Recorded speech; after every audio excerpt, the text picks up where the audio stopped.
سامعین کرام، حاضرین جمعہ، بزرگوں، نوجوان ساتھیوں، پردانشین خواتین اسلام اور پیارے بچوں، آج قرآن مقدس سے کچھ نصوص آپ کے سامنے پڑھے گئے ہیں۔ انشاءاللہ انہی نصوص کو مد نظر رکھتے ہوئے قربانی کے پیغام کے حوالے سے کچھ باتیں رکھنے کی کوشش کی جائے گی۔ آج ہم یہ جاننے کی کوشش کریں گے کہ یہ قربانی اپنے اندر کیا کیا پیغام رکھتی ہیں اور ہمیں کیا سکھانا چاہتی ہے اور کیا بتانا چاہتی ہے اور وہ کیا تقاضا کرتی ہے۔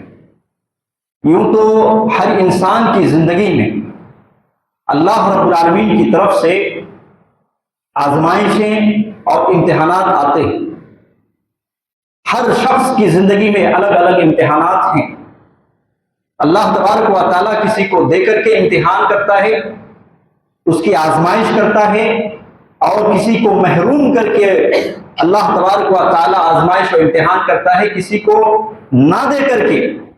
آزمائش کی بات اگر کریں تو ایسی صورت میں سب سے زیادہ آزمائش انبیاء علیہ السلام کے اوپر ہوئی، اور اس حوالے سے صحیح بخاری کی روایت ہے، حضرت سعد بن ابی وقاص رضی اللہ عنہ نے سوال کیا تھا اللہ کے رسول صلی اللہ علیہ وسلم سے، قلت یا رسول اللہ، میں نے کہا اللہ کے رسول، ای الناس اشد بلا، کون سا انسان کے اوپر سب سے زیادہ سخت ترین بلائیں، مصیبتیں، آفتیں اور اسی طریقے سے آزمائشیں آتی ہیں؟ اللہ کے رسول صلی اللہ علیہ وسلم کا جواب تھا الانبیاء، انبیاء کی جماعت کے اوپر۔ پھر اللہ کے رسول صلی اللہ علیہ وسلم نے کہا ثم الامثل فالامثل، پھر اس کے بعد جس درجے کے دین آدمی رکھتا ہے اسی کی طرح سے اور اسی درجے کے حساب سے اللہ تبارک و تعالیٰ اس کو آزماتا ہے۔ تو معلوم یہ ہوا کہ اللہ تبارک و تعالیٰ سب سے زیادہ آزمائش اگر کسی کو کیا تو وہ انبیاء علیہ السلام کی جماعت ہے، وہ نبیوں کی جماعت ہے کہ ہر نبی آئے ان کو سخت سے سخت ترین جو ہے آزمائشیں جھیلنی پڑی، ان کو مصیبتیں سہنی پڑی، اور اسی طریقے سے صبر و تحمل سے کام لیا، اور پھر جب انہوں نے ان آزمائشوں میں کامیاب ہوئے تو ایسی صورت میں بہت اونچا مقام ان کو حاصل ہوا۔ سامعین کرام، اللہ کے رسول صلی اللہ علیہ وسلم کے بارے میں ایک حدیث کے اندر آتا ہے، عبداللہ بن مسعود رضی اللہ عنہ کہتے ہیں کہ میں آیا اللہ کے رسول صلی اللہ علیہ وسلم کے پاس اور آپ صلی اللہ علیہ وسلم کے جسم کے کسی حصے کو چھوا۔ یہ چھونے سے معلوم ہوا کہ آپ صلی اللہ علیہ وسلم کو بہت تیز بخار ہے۔ تو میں نے کہا اللہ کے رسول آپ کو تو بہت سخت تیز بخار ہے۔ آپ صلی اللہ علیہ وسلم نے کہا کہ ہاں، یہ صرف میرے اوپر ہے کہ تمہارے دو آدمی کے برابر مجھے بخار ہے۔ اللہ کے رسول صلی اللہ علیہ وسلم سے حضرت مسعود رضی اللہ عنہ نے کہا اللہ کے رسول اس کا اجر بھی تو ڈبل ملے گا آپ کو؟ اللہ کے رسول صلی اللہ علیہ وسلم نے کہا ہاں۔ یعنی معلوم ہوا کہ نبیوں کو مصیبت، آفت اور اسی طریقے سے آزمائش اور امتحانات بہت سخت ترین ہوتے ہیں۔ آپ صلی اللہ علیہ وسلم کو جو بخار آتی تھی وہ بخار بھی ڈبل درجے کا ہوتا تھا، جس طریقے سے ہمیں اگر بخار آئے تو جتنی جو ہے تکلیف ہوگی اس سے ڈبل تکلیف انبیاء کی ہوتی تھی۔ معزز حاضرین، اور اس سلسلے میں اگر ہم دیکھیں تو یقیناً انہوں نے سارے امتحانات، آزمائش کو اللہ تبارک و تعالیٰ کے یہاں رد کر کے سارے امتحانات میں وہ پاس ہوئے، انبیاء علیہ السلام کی جماعت۔ اور اس حوالے سے ان امتحانات کو پاس کرتے ہوئے بہت ساری قربانیاں دی انہوں نے، بہت ساری قربانیاں دی انہوں نے۔ آج قربانی کا موقع ہے تو قربانی کا صرف یہ مطلب نہیں کہ اللہ رب العالمین کے راستے میں کیا کیا جائے، اللہ رب العالمین کی رضا جوئی اور اس کی خوشنودی کے لیے جانور ذبح کیا جائے، بلکہ قربانی بہت طرح کے ہوتے ہیں، قربانیاں بہت طرح کے ہوتے ہیں۔ قربانیاں کبھی مال کے ذریعے سے ہوتا ہے تو کبھی اولاد کے ذریعے سے ہوتا ہے، تو قربانیاں کبھی وقت دے کر ہوتا ہے، کبھی اعمال کر کے ہوتا ہے۔ اس طریقے سے قربانیوں کی بہت سارے قسمیں ہیں، جس میں سے ایک قسم ہم ابھی اللہ کے فضل و کرم سے اللہ نے نوازا ہے، ہم قربانی کر رہے ہیں جانور کے نام۔ سامعین کرام، تو میں یہ کہہ رہا تھا کہ انبیاء علیہ السلام نے بہت ساری قربانی دی، اس میں سے دو نبیوں کے بارے میں آج بیان کرنے چلا ہوں بڑے اختصار کے ساتھ۔ اس میں سے جلیل القدر نبی اور رسول حضرت ابراہیم علیہ السلام، حضرت ابراہیم علیہ السلام کی زندگی میں دیکھیے کتنی ساری قربانیاں ان کی زندگی میں بھری پڑی.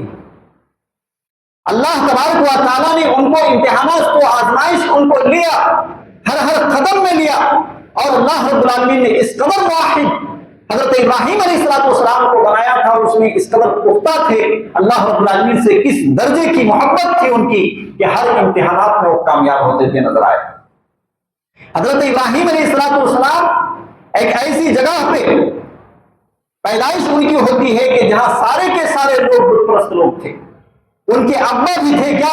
بت پرست، مورتیوں کی پوجا کرتے تھے.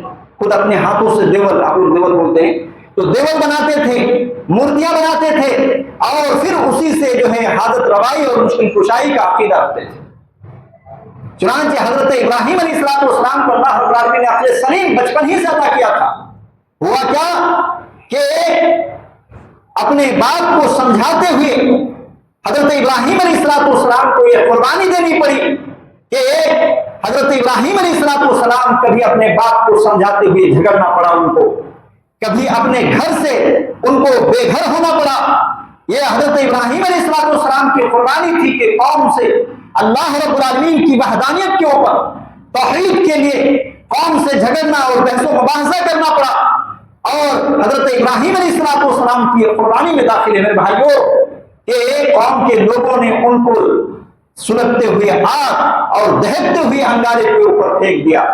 حضرت ابراہیم علیہ السلام کو اپنے وقت کے نمرود بادشاہ جو اپنے آپ کو خدائی کا دعویٰ کرتا تھا، اپنے دور کا فرعون تھا، وہ اس سے ٹکر لینی پڑی، اور حضرت ابراہیم علیہ السلام نے اس کو لاجواب کیا.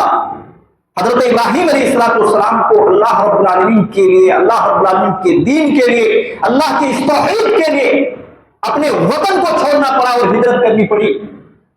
ایک ایک ہجرت نہیں، کئی ہجرتیں حضرت ابراہیم علیہ السلام نے کی، اور اللہ رب العالمین ہر قدم پر ان کو آزمائشیں کرتا رہا، اور ہر آزمائش پر حضرت ابراہیم علیہ السلام کامیاب ہوتے ہوئے نظر آئے. حضرت ابراہیم علیہ السلام کی عمر 80 سال پہنچ جاتی ہے. اب تک یہ ایک آزمائش چل رہی تھی، وہ بانجھ بن کے، ابھی تک کوئی اولاد ہی نہیں. اللہ رب العالمین سے دعا کرتے ہیں، پھر بھی ایک آزمائش. اسماعیل علیہ السلام جیسے ہی پیدا ہوتے ہیں پھر ایک بڑی آزمائش ہوتی ہے. کیا؟ اپنے بیوی بچے کو مکے کے کیا وادی میں چھوڑا ہو. یہ بھی ایک بہت بڑی آزمائش تھی. بڑی تمناؤں اور امیدوں کے بعد وہ بیٹا ان کو ملا تھا. محبت کا کیا علم ہوگا. اللہ رب العالمین نے آزمائش کی کہ چھوڑو، تمہیں ان کے ساتھ رہنے کی ضرورت نہیں ہے. چنانچہ حضرت ابراہیم علیہ السلام بلا چون چرا کے، بغیر کسی سوال و جواب کے چل دیتے ہیں، اور چل کر کے مکے کے وادی میں چھوڑ آتے ہیں حضرت ابراہیم اور اسماعیل علیہ السلام. ذرا کچھ دوڑنے پھرنے کی عمر پہنچ جاتی ہے، پھر ایک بڑی آزمائش. کیا؟ حضرت ابراہیم علیہ السلام خواب میں دیکھتے ہیں اپنے بیٹے کو ذبح کرتے ہوئے. ابراہیم علیہ السلام جب انہوں نے دیکھا، وہ رسول تھے، انبیاء کے خواب سچے ہوتے ہیں، اللہ کی طرف سے وحی ہوتی ہے، وہ فوراً نکلے، دمشق سے نکلے اور مکے کے وادی میں پہنچے جہاں انہوں نے اپنے جو ہے بیٹے اور بیوی کو چھوڑایا تھا، حضرت حاجرہ علیہ السلام اور حضرت اسماعیل علیہ السلام. وہاں پہنچ کر کے اپنے بیٹے سے مشورہ کرتے ہیں. زیادہ سے زیادہ عمر کیا ہوگی؟ یہی 7-8 سال سے لے کر کے 12-13 سال کی عمر ہے بچے کی. اس وقت قربانی کرنے کی، وہ بھی بیٹے کی قربانی، اللہ رب العالمین نے خواب میں دکھایا، جس کو اللہ رب العالمین نے سورہ صافات کے آیت نمبر 102 کے اندر ذکر کیا. قال یا بنی انی ارى في المنام انی اذبحك فانظر ماذا ترى قال یا ابت افعل ما تؤمر ستجدنی ان شاء اللہ من الصابرین. باپ نے کہا بیٹے سے کہ بیٹا میں خواب میں دیکھا ہے کہ میں تمہیں ذبح کر رہا ہوں، اب تمہاری اس میں کیا رائے ہے. فرما بردار بیٹا تھا حضرت اسماعیل علیہ السلام، فوراً سے کہا کہ ابا جان، جو آپ کو حکم ملا ہے وہ آپ پر گزریے، انشاءاللہ مجھے صبر کرنے والوں میں سے پائیں گے. اللہ اکبر. یہ اللہ رب العالمین کی فرما برداری ہے میرے بھائیوں کہ حضرت ابراہیم علیہ السلام اپنے بیٹے کو قتل کرنے کے لیے، بیٹے کو ذبح کرنے کے لیے، بیٹے کو قربان کرنے کے لیے اللہ رب العالمین کے حکم سے ایک سوال بھی نہیں پوچھتے. ایک سوال بھی نہیں، کسی بلا تردد کے وہ پہنچ جاتے ہیں مکے کے وادی میں اور پوچھتے ہیں بیٹے کو، بیٹے کا بھی جواب یہ ہوتا ہے وہ بھی کٹنے کے لیے ریڈی، کیونکہ اللہ رب العالمین کا حکم ہے اور وہ جانتے ہیں کہ مجھے تکلیف ہوگی، ابا کو بھی تکلیف ہوگی، تو وہ کہتے ہیں کہ انشاءاللہ میں آپ سے لڑائی جھگڑا نہیں کروں گا، آپ کی بات کو نہیں ٹالوں گا، آپ کی بات کو جو ہے الٹا جواب نہیں دوں گا، بلکہ اطاعت گزاری کے ساتھ کیا کروں گا، یقیناً آپ مجھے صبر کرنے والوں میں سے پائیں گے۔ معزز حاضرین، اس طرح کی آزمائشیں حضرت ابراہیم علیہ السلام کی زندگی میں بہت ساری آزمائشیں، آپ نے ان کی زندگی اور ان کی سیرت آپ نے سنا ہوگا، اسی لیے میں ساری باتوں کو ذکر نہیں کر رہا ہوں۔ انشاءاللہ پیغامات اصل ہیں آج کے جمعہ کے، جو آگے رکھنا ہے انشاءاللہ۔ حضرت محمد رسول اللہ صلی اللہ علیہ وسلم کی زندگی میں آزمائش اور امتحانات کو دیکھیے، دونوں خلیل ہیں، ایک ابراہیم علیہ السلام خلیل اللہ ہیں اور ایک محمد رسول اللہ صلی اللہ علیہ وسلم خلیل اللہ ہیں، بڑے پیغمبر ہیں، اور اسی طریقے سے حضرت ابراہیم علیہ السلام کے بیٹے اسماعیل علیہ السلام کے نسل سے اللہ کے نبی محمد رسول اللہ صلی اللہ علیہ وسلم ہیں۔ اللہ کے نبی صلی اللہ علیہ وسلم کی زندگی کو دیکھیے، اللہ کے نبی صلی اللہ علیہ وسلم کی زندگی میں کس طرح کی مصیبتیں، پریشانیاں، تکلیفیں اور امتحانات کی زندگی آپ صلی اللہ علیہ وسلم کی تھی۔ آپ دیکھیں بچپن ہی سے تو یتیمانہ حالت میں آپ صلی اللہ علیہ وسلم، 6 سال کی عمر میں جب آپ صلی اللہ علیہ وسلم پہنچے تو امی کا انتقال ہو گیا، پھر سے دوہرا یتیم آپ صلی اللہ علیہ وسلم ہو گئے۔ کیا گزرتی ہوگی آپ صلی اللہ علیہ وسلم کے اوپر؟ پھر 2 سال ان کے دادا عبد المطلب پالتے ہیں، ان کی پرورش کرتے ہیں، دیکھ ریکھ کرتے ہیں، حفاظت کرتے ہیں۔ پھر 2 ہی سال گزرے تھے، آپ صلی اللہ علیہ وسلم کی عمر 8 سال کی ہوتی ہے، دادا کا بھی انتقال ہو جاتا ہے۔ اس طرح کی زندگی گزرتی ہے، اور پھر دیکھیں کہ اللہ کے نبی محمد رسول اللہ صلی اللہ علیہ وسلم کی عمر 25 سال کی ہوتی ہے تو 40 سال کی بوڑھی عورت حضرت خدیجہ رضی اللہ عنہا سے نکاح کرتے۔ بہت بڑا پیغام ہے ہمارے نوجوانوں کے لیے۔ آج ہماری ماں اور بہنیں جو بیوہ ہو جاتی ہیں، ان کو شادی کرنے کا ایک طریقے سے رسم ختم ہو چکا ہے۔ نبی صلی اللہ علیہ وسلم کی زندگی کی پہلی شادی، آپ صلی اللہ علیہ وسلم جوان ہیں، جس کو بھی نکاح کے لیے پیغام دے تو آپ صلی اللہ علیہ وسلم کے نکاح کو اور اس کے پیغام کو ٹھکرایا نہیں جا سکتا، اتنے اونچے خاندان والے نسل والے ہیں آپ صلی اللہ علیہ وسلم۔ لیکن آپ صلی اللہ علیہ وسلم کی پہلی شادی اور آپ صلی اللہ علیہ وسلم کی 11 شادیوں میں صرف ایک شادی کیا باقرہ سے ہوتی ہے، وگرنہ ساری شادیاں جو آپ صلی اللہ علیہ وسلم کی تھی وہ ساری بیوائیں تھیں۔ میرے بھائیوں، جب 40 سال کی عمر میں آپ صلی اللہ علیہ وسلم کو نبوت ملتی ہے تو ایسی صورت میں پھر کیا تھا؟ آپ بارہا سنتے آ رہے ہیں کہ کس طرح کے صحابہ کرام رضی اللہ عنہم اجمعین کے لیے جو ہے ظلم کا پہاڑ توڑا گیا، ہر طرح کی تکلیفیں سہی، اور یقیناً ہر صحابی کی تکلیف نبی صلی اللہ علیہ وسلم اپنے دل میں پاتے تھے۔ آپ صلی اللہ علیہ وسلم اپنے اصحاب سے بے حد محبت کرتے تھے، ہر صحابہ کی تکلیف نبی کی تکلیف ہوا کرتی تھی۔ اور خود نبی صلی اللہ علیہ وسلم کی زندگی کو دیکھیں، آپ صلی اللہ علیہ وسلم کو کبھی گالی دی گئی تو کبھی آپ صلی اللہ علیہ وسلم کے ساتھ برا سلوک کیا گیا، تو کبھی آپ صلی اللہ علیہ وسلم سجدے میں ہیں، اونٹ کی اوجڑی رکھ دی گئی، جس کو آپ لوگ بوٹی کہتے ہیں، اونٹ کی اوجڑی کتنی بڑی ہوگی، رکھ دی گئی، آپ صلی اللہ علیہ وسلم اٹھا نہیں جا رہا۔ اس طرح کی حرکتیں آپ صلی اللہ علیہ وسلم کے اوپر ہوئی۔ آپ صلی اللہ علیہ وسلم کو طائف کے موقع پہ پتھروں کی بارش کی گئی، آپ صلی اللہ علیہ وسلم کو مارا گیا پتھروں سے، آپ صلی اللہ علیہ وسلم لہو لہان ہو گئے۔ یہ ساری مصیبتیں، تکلیف کیوں جھیل رہے ہیں؟ یہ ساری قربانیاں کیوں دے رہے ہیں؟ اللہ رب العالمین کی توحید کو پھیلانے کے لیے، دین کی نشر و اشاعت کے لیے، اللہ رب العالمین کی رضا جوئی کے لیے یہ ساری قربانیاں جو آپ صلی اللہ علیہ وسلم کے اوپر پڑ رہی ہے، وہ ساری قربانیاں آپ صلی اللہ علیہ وسلم جو ہے صبر و تحمل کے ساتھ جو ہے سہ رہے۔ وگرنہ نبی تو وہ تھے، جب یہ ذمہ داری نہیں تھی تو آپ صلی اللہ علیہ وسلم کو سارے لوگ امین اور صادق کے لقب سے جانتے تھے، اور سارے لوگ آپ صلی اللہ علیہ وسلم کی عزت بھی کرتے تھے، آپ صلی اللہ علیہ وسلم سے اچھے طریقے سے پیش بھی آتے تھے۔ لیکن آپ نے یہ جو قربانیاں دی، ہجرتیں کی، اور ہجرت کے بعد بھی نہیں رکا مشرکین مکہ کے ظلم و ستم، مجبوراً اللہ کے رسول صلی اللہ علیہ وسلم کو جنگیں لڑنی پڑی۔ یہ جنگیں کیوں تھیں؟ دفاع کے لیے جنگ تھی میرے بھائیوں. بدر اٹھا لیجئے, احد اٹھا لیجئے, یہ ساری دفاعی جنگ ہے جو مدینے میں آ کر کے لڑی گئی ہے. اب ایک آدمی 500 کلومیٹر کے دور ہے اور آپ کے گاؤں آ کر کے لڑ رہا ہے, تو کیا اس میں کہیں گے؟